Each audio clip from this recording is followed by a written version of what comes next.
Hi, this is Garibay, and today we're going to talk about Dungeons & Dragons. We're going to talk about Dragons of Stormwreck Isle, and we're going to talk about the last installment in the secret adventure that, in my humble opinion, exists in the Dragons of Stormwreck Isle starter set, in the art, not in the text, and that, in my humble opinion, has the Dragons of Stormwreck Isle starter set has 9 images that highlight and focus on the 1980s Dungeons & Dragons Saturday morning cartoon protagonists.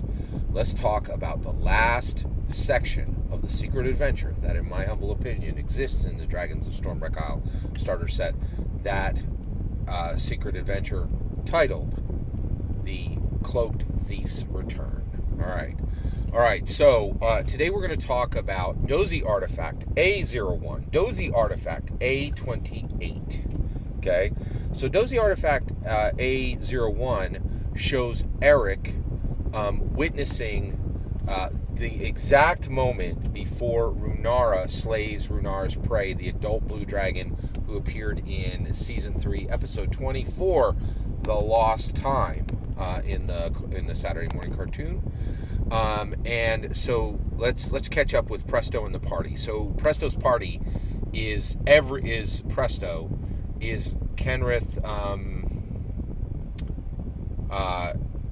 Rowan Kenrith, is the player characters, and is Eric, and is Hank, and is Diana. Okay, they're all on Forgotten Realms, and when we start right before we get to A01. And Eric witnessing Runara's slaying of Runara's prey, the adult blue dragon. So Hank and Diana return. Okay, they're returning directly from having been aggressively attacked by the adult blue dragon. They escaped him. They return. They give the spores that they got in the Myconid caves to Alina the cleric. Right. They then warn the entire Presto's party's group and says, "Hey, there's an adult blue dragon right here on Stormwreck Isle. It's incredibly aggressive. It attacked us directly, even though Runara encountered us and did not attack us. This blue dragon is here, right? So we need to leave because this blue dragon, we barely escaped with our lives. We really need to get out of here, right?" Eric goes, "Heck to the no, man.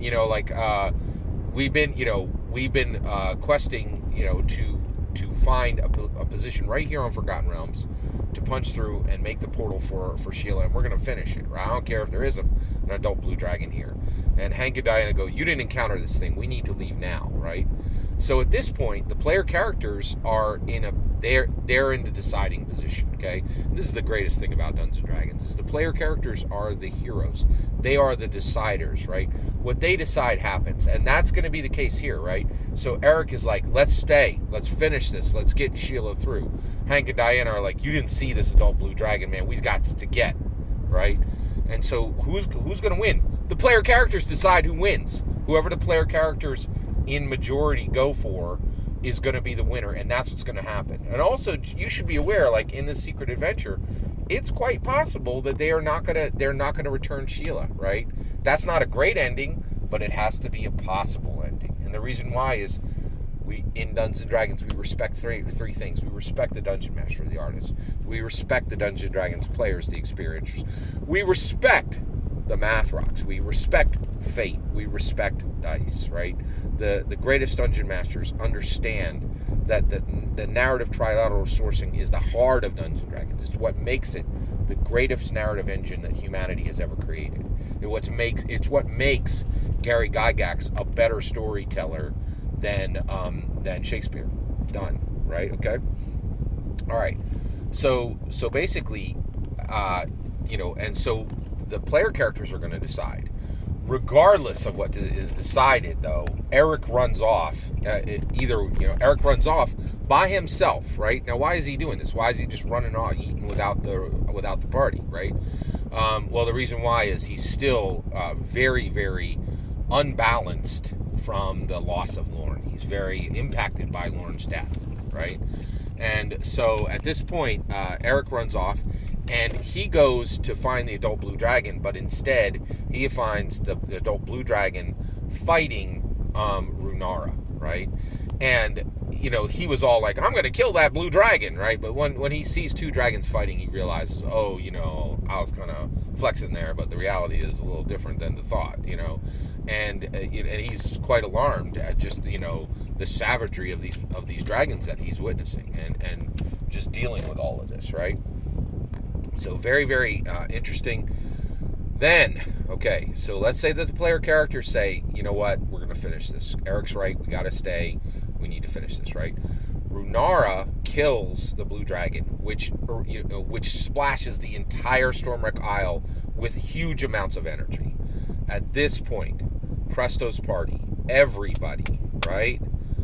Presto, the player characters, Eric, Diana, Hank, right?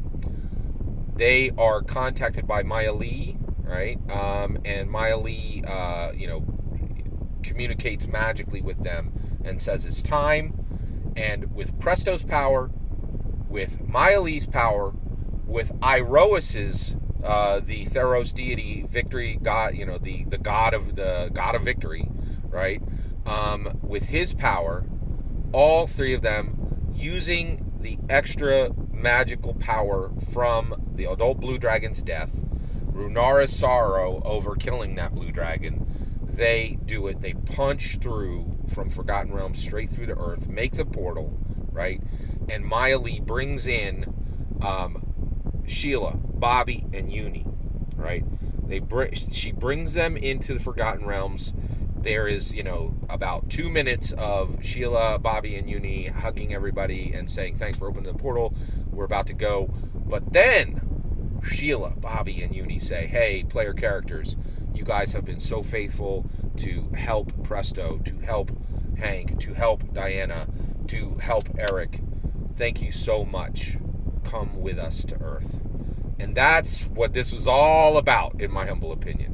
This is the first adventure ever, in my humble opinion, to make a path for Dungeons and Dragons player characters to go from Forgotten Realms, the core, most powerful, most magnetic, most prominent setting that's ever existed in Dungeons and Dragons, and to take those D&D player characters from Forgotten Realms to Earth with Sheila, Bobby, and Uni, and that is a truly special, unique story. It's been done many times by many dungeon masters, but never with kind of a nod from Dungeons and Dragons, the game itself. And in my humble opinion, that's exactly what's happening here.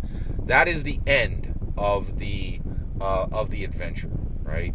Of the secret adventure, the Cloaked Thief's Return. That's everything. When I look at Dozy A01 and Dozy A28, that's what I see, in my humble opinion. In your humble opinion, what's in those images? Did I nail this? Did I get the excavation, the interpreting, and the sequencing correct so that I am ready to run this for my player characters? Love to hear your thoughts. Let me know in the comments below. Please consider liking and subscribing, and have a wonderful millennium.